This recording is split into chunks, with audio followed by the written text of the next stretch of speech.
Benvenuti dietro le quinte. In questa puntata Uno sguardo dal ponte di Miller, con Sebastiano Somma in scena al Teatro Curci, produzione Immaginando di Rosario Imparato. Scritto nel 1955, considerato tra i più importanti testi della drammaturgia americana del Novecento, riprende una delle pagine più drammatiche del sogno americano, vissuto dagli italiani approdati in America a New York negli anni 50, alla ricerca di un futuro migliore. Ne parliamo con la compagnia.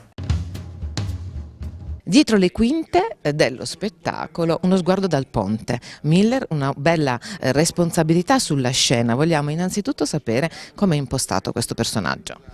Eddie Carbone, scaricatore di porto siciliano, è una figura di riferimento per gli attori della mia età, diciamo, no? Quindi ho guardato tutto quello che c'era da guardare, mi sono così incuriosito all'interpretazione di Stoppa, di Moschina, di Placido, di Lo Monaco, insomma di tutti quelli che l'hanno fatto, Vallone soprattutto, di tutto quello che hanno fatto. Ho fatto un miscuglio di queste cose, è venuto fuori un Eddie Carbone sicuramente molto passionale, molto coerente, molto forte, molto deciso, ma anche con le grandi fragilità, quindi una storia tra l'altro che mi ha appassionato già da qualche anno e che finalmente ho avuto la possibilità di mettere in scena dall'anno scorso e quest'anno assieme all'amico Enrico Maria Lamanna che ne cura la regia.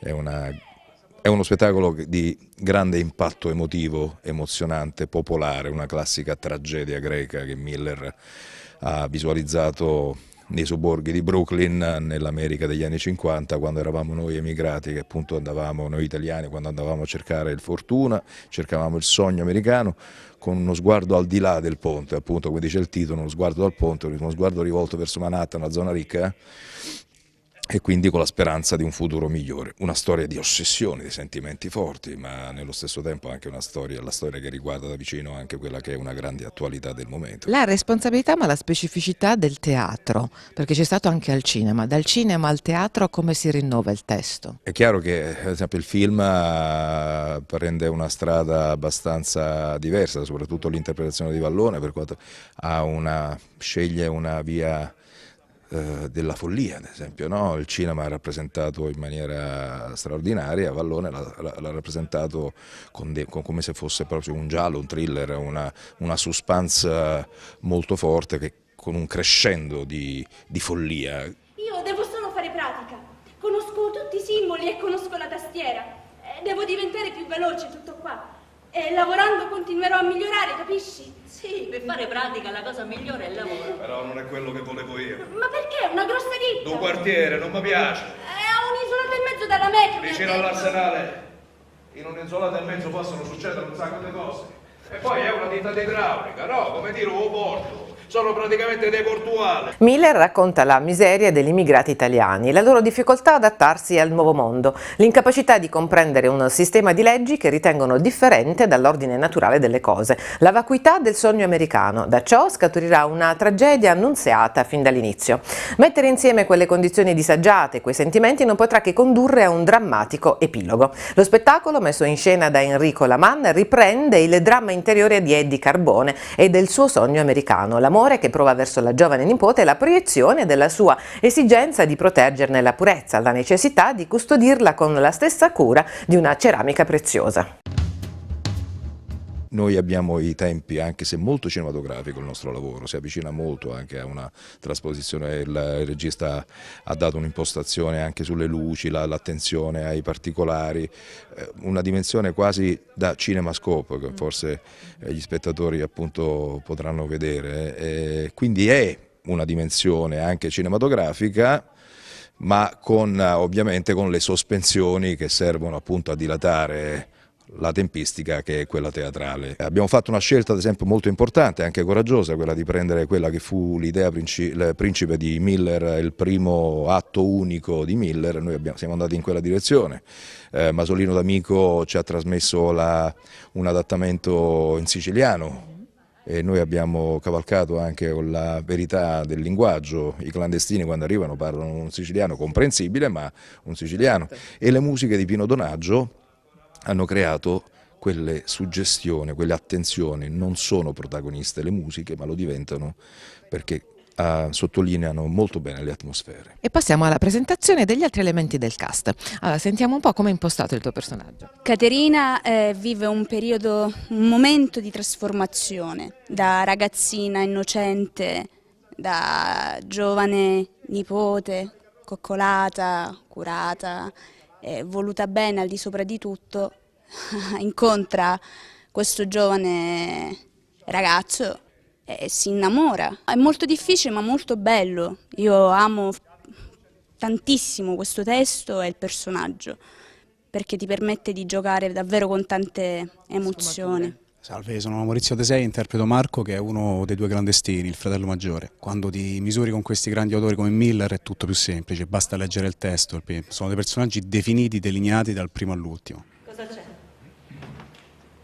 Non ti piace più? Ma come sarebbe? Non mi piaci? Bene, ho solo detto che non sto bene, tutto qua. Dimmelo. Ho fatto qualcosa di male, ho sbagliato qualcosa. Parla. Non ne posso parlare. Ma di che cosa non ne puoi parlare? Non hai niente da dire, niente, poi mi passa. Ti prego, lasciami in pace. Sono in pensiero per lei, sono. Ha quasi 18 anni ed è indipendente. Ma Ido la sta pigliando in giro! E va bene! La sta prendendo in giro, fatti suoi! Puoi stare lì a controllarla fino a quando avrà 40 anni? Un sogno da accarezzare al di là del ponte, sotto un cielo di stelle misto ad un mare dove si naufraga in una voglia di tenerezza. Sebastiano Somma, uno dei volti più popolari dello spettacolo italiano, è perfettamente a proprio agio nei panni di Eddie Carbone. È la storia della tragicità di un uomo, del suo essere segnato da un percorso di vita complesso e difficile, dichiara Somma. È il percorso di un uomo che sacrifica la sua vita per gli altri. Ci ho creduto anch'io negli anni 90. C'è stato un periodo in cui ho vissuto a Los Angeles e avevo anch'io il mio piccolo sogno americano, quello di un paese fatto di ideali e di meritocrazia. Volevo sottolineare anche i costumi di Ilaria Carannante, sì.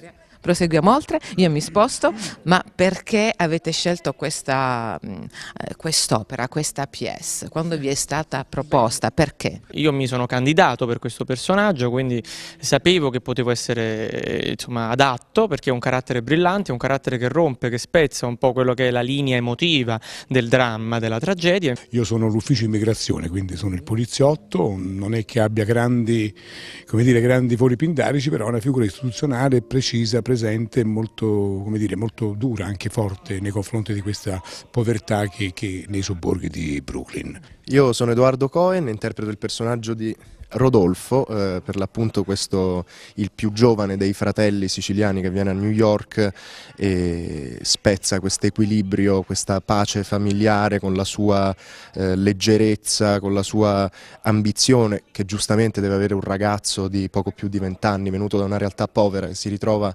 in mezzo alle luci di Broadway e lui sogna già un futuro florido, un futuro che non avrebbe mai potuto avere in Sicilia.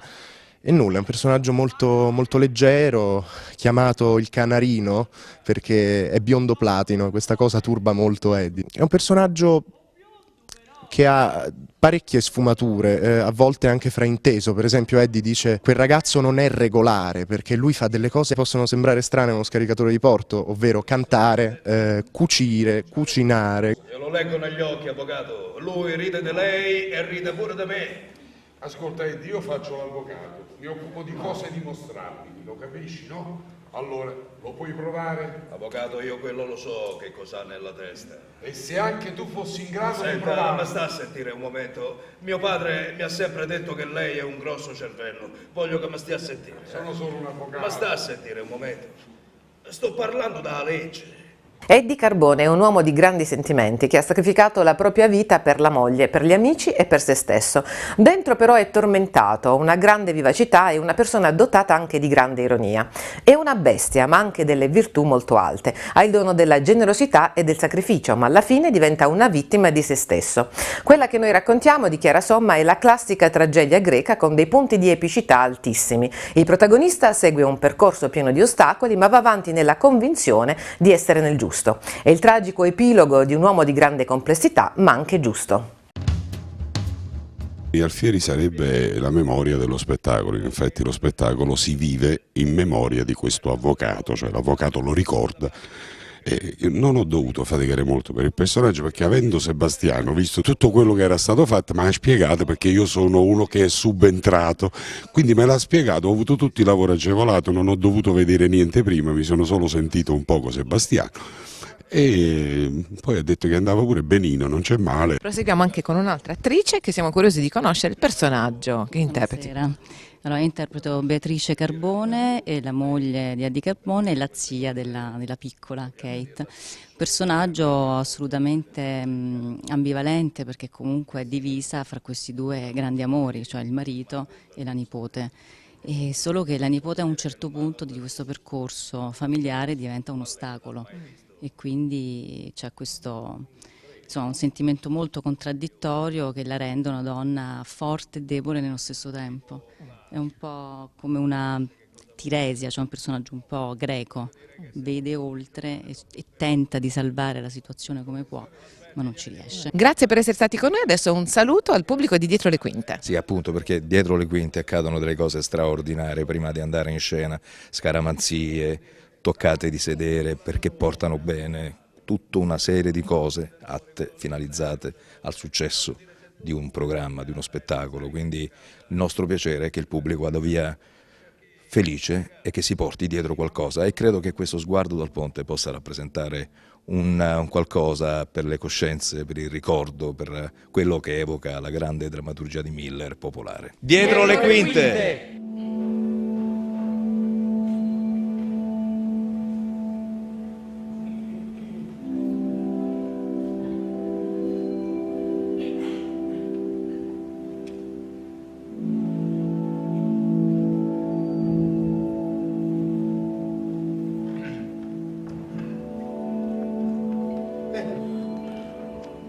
Vieni cara, ma non c'è nessuno.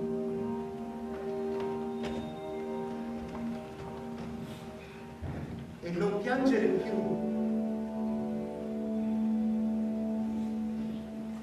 E adesso weekend al cinema.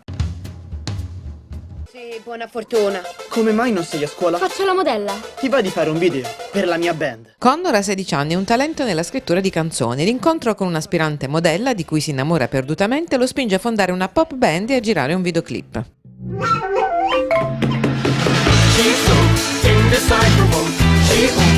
Un ensemble divertente e intelligente, ricco di trovate musicali narrative che fanno il verso a band di culto dell'epoca. Nella Dublino degli anni *80, amori sinceri, speranze intatte e sogni folli. Sapevano suonare?